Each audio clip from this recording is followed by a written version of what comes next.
Duckies. Quack. We missed you guys. We all hope that you had a great Easter We always weekend. miss you guys. But we need to talk about this now. I'm upset. I spent my weekend being upset. It was quite a ride watching this next thing that we're going to review for you guys. Because, we always got to throw some reviews at y'all. About a week or two ago, I found myself reading an article about like what to watch this weekend on TV and stuff, right? In the back of the newspaper where the crossword is? Yeah. Yeah, so they were talking about this new show on Netflix from the creators of Love is Blind, The Ultimatum, Marry or Move On. Yes, and... I read this, right? Yeah. And all it was talking about was the toxic levels of... toxicity.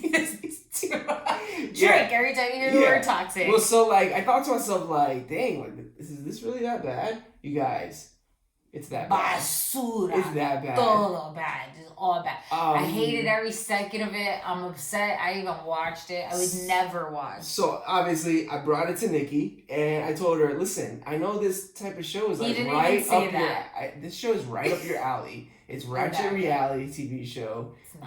It's people fighting. Do you want to watch it? And she told me, it's kind of trashy though.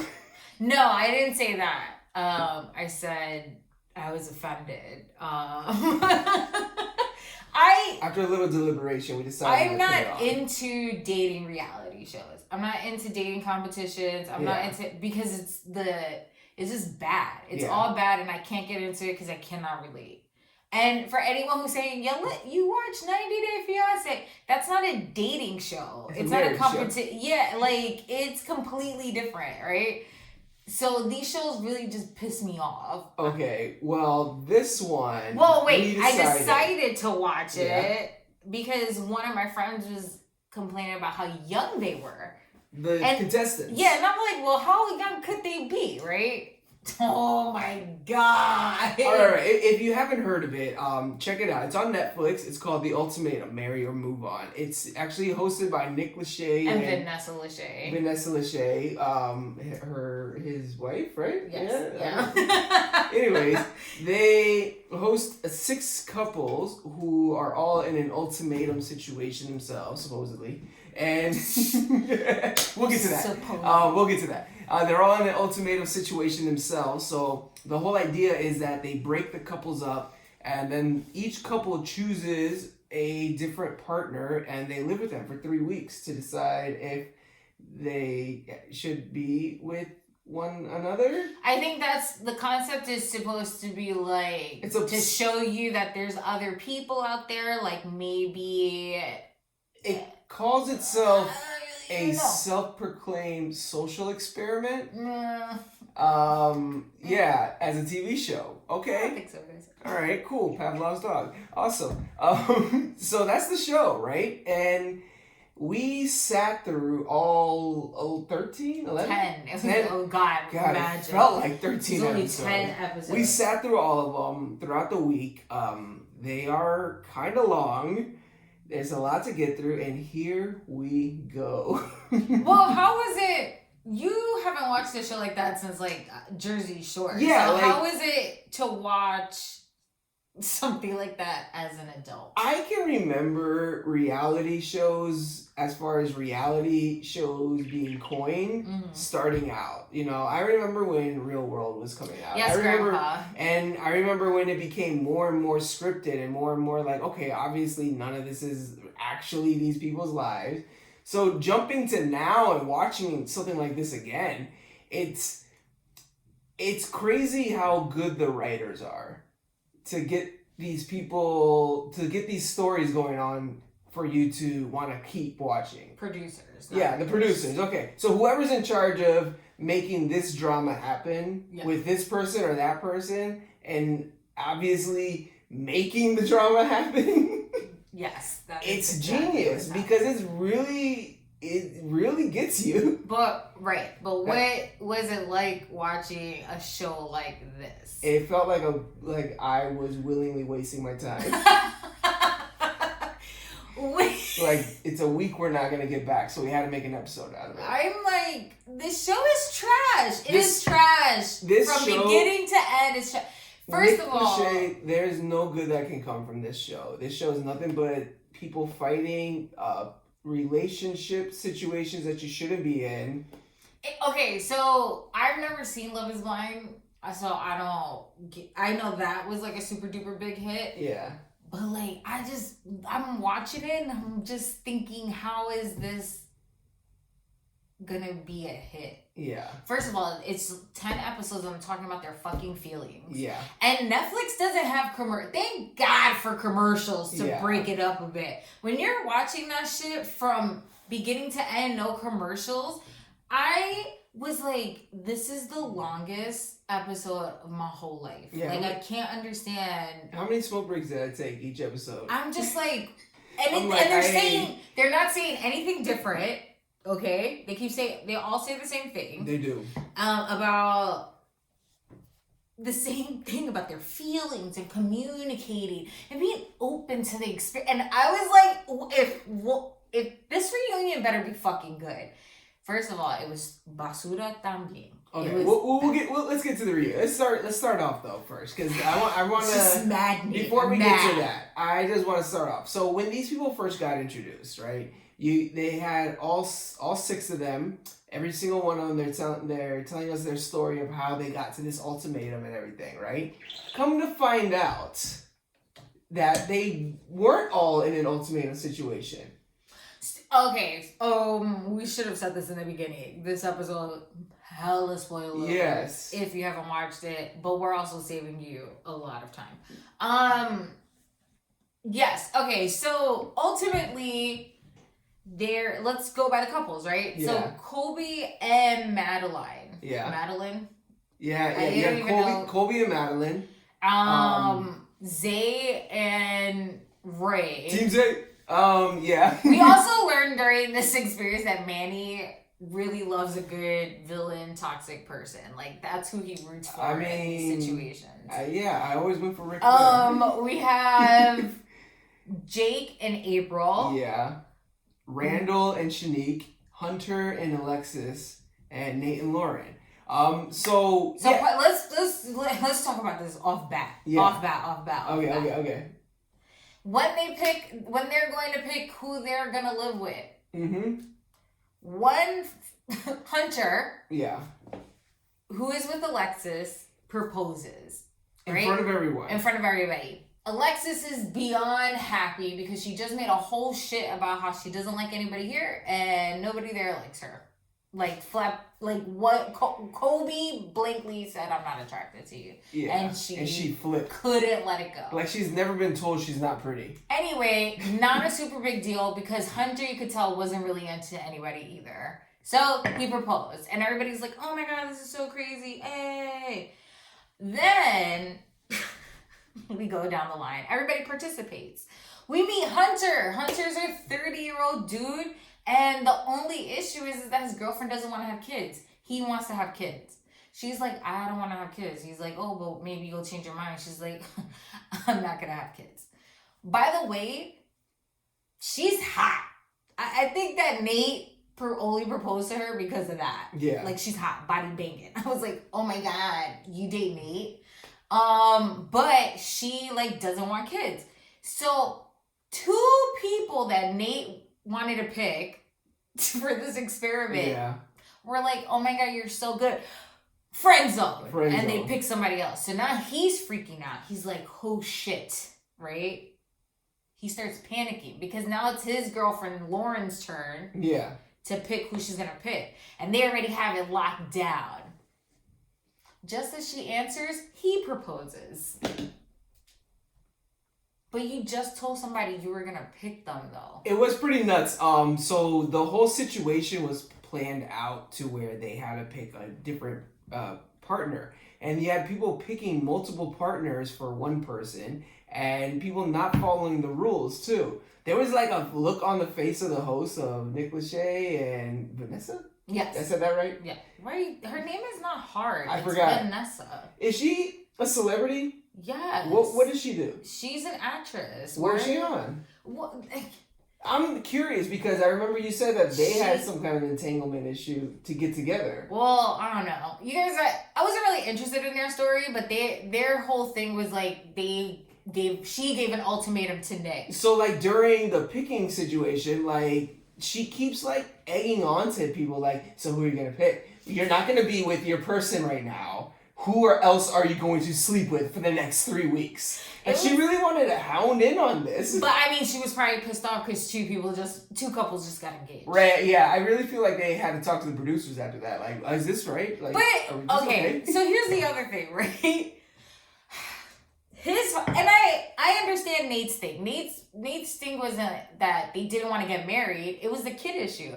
Everybody at that table was like, she doesn't want kids though. Like you didn't solve that in the little bit of time. It did feel like Nate she said only proposed so that he wouldn't get like dogged for another third, fourth, fifth time. Yeah. I don't think he wanted to be picked last, like on dodgeball. And he didn't want her to pick anybody. Anyway, toxic as fuck. I don't think they're gonna get married because I don't think she's changing her mind about having kids. So the couples move in together, right? Yes. So after they pick, the couples move in together. I think the craziest part of that was that how Madeline just kept like continuously talking about how attractive Randall was to her, right? Like in front of everybody to Shanique. Yes. Saying, hey, you know your man kissed me and it's not on camera. Oh yeah, so let's talk about how they had these people interacting with each other while these other people it was weird the way they had the interactions because they kept forcing, it felt like they were forcing them back together just so that they could be like, so, like the dudes all were looking like they had to hang out and they didn't want to hang out with each other. Yeah, two of the guys almost get into a fight. Yeah. Or did get into a fight. Yeah. Zay just wasn't about it. I really feel like a lot of these together situations, they didn't actually want to be all hanging out. Because they're still working. They're still living their lives. Right. So the thing about this is, like, they put them up in these, like, high-rise apartments, but they're still living, they still go to work, they still are living their lives. But they're forcing them to hang out with each other. Like, kind of how, like, in Housewives, all the ladies hang out with each other. That's what they were doing. But it's weird because I'm literally sitting across from somebody who is very much actively living with my boyfriend. Yeah. Having the time of their lives. I don't know what the hell they're doing. And she's telling you all that stuff. So if you look at some of the interviews, they do say, so it takes place in Austin, Texas. I'm getting so mad at in 2021, the summer of 2021. Yeah, it was like March to May they filmed. And so when you find out that they were still living their lives, still going to work and still doing their day-to-day stuff, that's the part that really makes me wonder what was going through their minds when they were all hanging out and drinking. Because it's like you don't have a lot of situations because of COVID. You don't have a lot of times to really go out in 2021. So now the only time that you have outside of work and outside of this new relationship is hanging out with that person's ex. Oh, is it like now you didn't have time before because you had a whole ass girlfriend. Now you extra don't have time. And you gotta hang out with the person that's sleeping with your current girlfriend.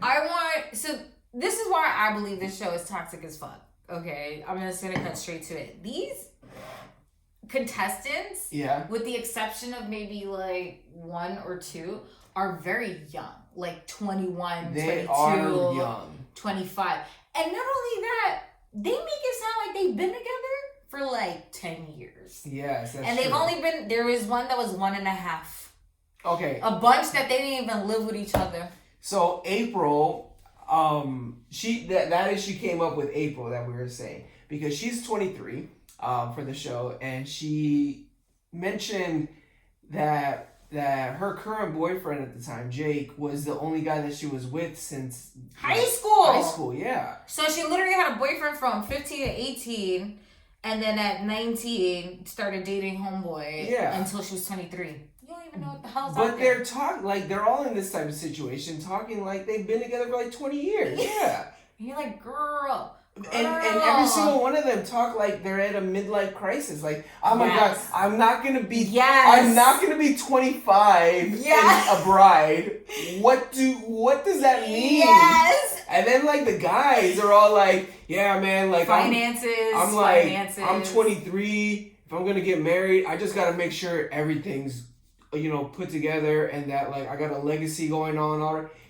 Like, you guys are talking like you're 35, 40. And listen, there's nothing wrong with that. There's absolutely nothing wrong with it. Right? Because it works for some people. It and does. You're like, God bless, #goals. Definitely. But for these a little bit of perspective. I was like, girl. Some of y'all just got out of college.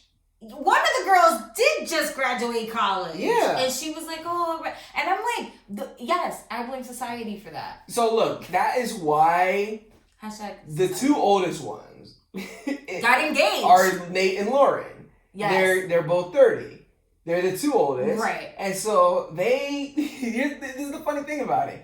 They checked out. Yeah. They looked at the situation and they were like, and they said no. But I get it though. Yeah. The problem wasn't that because the whole show's about marriage. The problem wasn't marriage. The problem was like she don't want kids. Yeah. And but what I mean, not to distract. But I get what you're saying. Like, yeah, I'm saying like they were the oldest ones. It was kind of obvious that they're like, we're not gonna spend the next 3 weeks hanging out with kids. Like, can you imagine though? Can you just imagine for a second if you were Lauren, 30 years old, and then you're switching around, right? And now you gotta hang out with either a 26-year-old, a 25-year-old. Yes. Who don't? Half of these people don't even live with each other. I'm like, how are you getting engaged? Like, how are you guys don't even know each other on like. If Nate, who was 30, ended up with April, who's 23, bro, they make fun of you for that kind of stuff. Like I'm just saying. Like, I just feel like if you have to go on a show to get some kind of answer like that, you probably shouldn't be together. Nick Lachey said during the introduction of the show that they did personality tests to make sure that these people were all compatible, to make sure that if they were in the situation, they would cheat, basically. No. Because they're trying to make it to where you would want to pick another person. Technically, it's not cheating because they're not together. Well, so I'm just saying, what are they saying about Lauren? She's 30 years old. They're saying she's down to go down to a 23-year-old or I see what you're saying. Yeah, okay. What's this personality test? Age, age. Yeah, that is weird though. And so now I'm thinking like it's funny because when I read the article, the contestants mentioned how their questionnaire came in more like it seemed like some kind of credit card scam. Oh yeah. You know? A lot of people got DM'd. Yeah. And so, how they picked them. But it's funny because on the show when Nick Lachey is describing everything, he makes it sound so scientific. I mean, we got together with the best people at Credit Karma and at 23andMe and at all these dating websites, Match.com, and we made sure you guys were compatible. And I think it was just like, would you cheat on your girlfriend? Yeah. Do you like women? I'm interested how that casting went along. Yeah. But anyway, okay, let's move to my next hated couple. Okay. Colby and Madeline. Okay, these two are a couple of idiots. A couple of idiots. They their story is funny though. Okay, well, spoiler, he proposed. This is where I thought it was toxic as hell. Okay. He proposed. They did an immediate wedding, like right then and there. It was like, surprise, I've been waiting my whole life. And then this motherfucker trapped her and got her knocked up. Okay, so Madeline... She hella pregnant. Madeline's a trip because she's the one who openly told Shanique that she was 110% into her man and her man is into him. How do you feel? And wants to know how she feels about it. Yeah. And Colby is something else because he's just a guy just trying to get a hug. Nah, he's a dirtbag. He's definitely a dirtbag. He's a dirtbag. But he carries himself he carries himself like he's just a guy trying to get a hug then. But definitely mansplains. Which is so annoying. Can we just say, what is up with the James Franco look when he wants to go to sleep. He puts on his thick reading glasses because he's gonna solve a case. Yes, he puts on his European. How he's gonna piss off European robe. How he's gonna piss off the next. I mean, okay, so Kobe was. This man is fully clothed under that robe, by the way. Wanted to choose Lauren. Right? The one who didn't want babies. And remember how he kept saying, I really think I can help you through that. Yeah, he's Mr. He was saying shit like that. And I cannot believe that she was going to pick him. So, when they were meeting, she mentioned to every single person that she went on the date with that she doesn't want kids. Another thing that I question about this personality test they took. Absolutely. And so he kept trying to mansplain that he could get her to decide that she wants kids. What? And he's a little tiny sociopath. It was crazy. But the fact that he stayed with his girlfriend, they got married and everything, having kids. The thing that's crazy about that is how much trash her friends talk about. Oh my God, it was very bad. So they did the segment where the new couples meet each other's friends and family. Mm-hmm. And when Randall met Madeline's friends, they just talked trash about Kobe. They did it to his face. Which is fine if you have a reason to talk trash about somebody. The weird thing about it is because they're still together. What do you do when you hang out with each other? They also did it in Kobe's face. Yes. So, and one of her friends slept with him and was like, he ain't shit. Which is like crazy embarrassing. I would never date that person again. Because they talking mad shit about you regardless. Yeah. Anyway, but like after the fact, they were like, oh, our relationship's so good. And now we live together and this baby is really bringing us close together. I call bullshit on all levels. Because she was just like, it was just like communication that we were having a problem with. Bitch, bye. You're going to stay having communication issues. He trapped you and then set you up for marriage immediately. And in her post-interview, she's like, oh, I knew I was ready when I said yes. I knew that this is going to hurt. You're a liar. So because your face looked like you wanted to throw up. So on IG, a lot of them do want to let us know that they were kind of ambushed on what the show was going to be. Yes, that is true. And they do ask us to just keep in mind everyone's human. Everybody makes you say blah, blah, blah. We're talking about the characters, definitely. Tell me what you hate about Ray.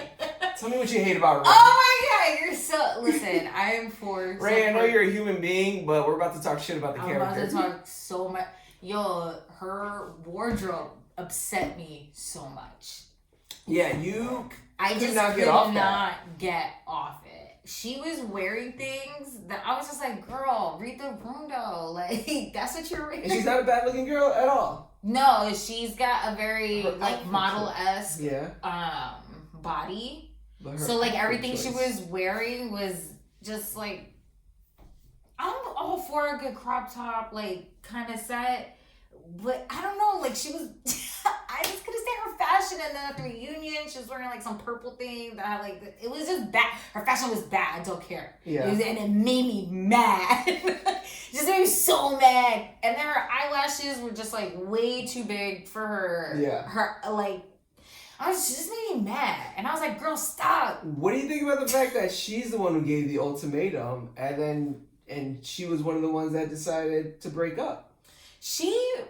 I think when she started the show, she was 23. That's the one who had just graduated college. Yeah. I think in her mind, it was probably like her friends were, probably one at a time, like going through this, and she probably felt like she had to do it. But you don't, girl. Like, that was a bad relationship. It was, yeah. It was a bad relationship. He's not claiming you on IG, and that bothers you, and he doesn't care. That's a problem. Like, all these things are problems. Okay. So you dodged the bullet. And she's like dating, she out here in these streets. So good for her. Okay, so let's talk for a second about the person that did a 180 on us. Because we hated April in the beginning. I hated April. Totally hated April. April was annoying. April talked too much. Crazy. April had this crazy eye look that reminded me too much of people from Tampa. It was just annoying. And it was like, I know this isn't a elimination show, but I was really hoping she got eliminated. But by the end of the show, she was the only one who made sense. Oh my god, Manny over here was like, "Go, my girl April deserves much better." Like, April deserves so much better than what the rest of the fucking show is doing. And Zay, bro, my boy Zay. I mean, Zay, he was earning. You do your thing, King. You do your thing, King. Oh, this guy. We should also note that Kobe and April only got together out of default because their people got engaged. Could you imagine that? Being the last one picked that dodgeball. But when it comes to marriage. But here's the thing. I think April really came into the experience on some like, yo, I'm really I heard what he said and I'm really gonna try it. And and you definitely saw that. Mm-hmm. But Jake's old bitch ass was getting pissed off about the wrong thing. Yeah. Like everybody was pissed off because Kobe and April were talking to other people that weren't on the show. Yeah. But technically they were broken up. And people were pissed off at them. And it's like, don't be pissed off at them. They were in this experiment with people they did not choose. You were with somebody that you very much chose. You're having a great fucking time. Yeah. That's not happening. We just like two roommates chilling together. They're just the who last only afford one bed. Yeah, right? Yeah, they're just the last contestants. They're just the stand-ins. Anybody using that as an excuse, yeah, one thing that really got to me was that the way that this was portrayed with a couple of the characters, Madeline. I love that you keep calling them characters. Yeah, Madeline, like, you know this is just Netflix, right? Yo, Manny was cut in like when these characters are like, oh my god, I love him. You just met 3 days ago. Oh my god, I can't. Like we just have so much in common. You've only hung out twice. I can see your oh my god, I can just see you as my future husband. Like you guys just signed on to. You know this is just a TV show, right? She was hurting for the D. Yo, she for was real. begging for the D.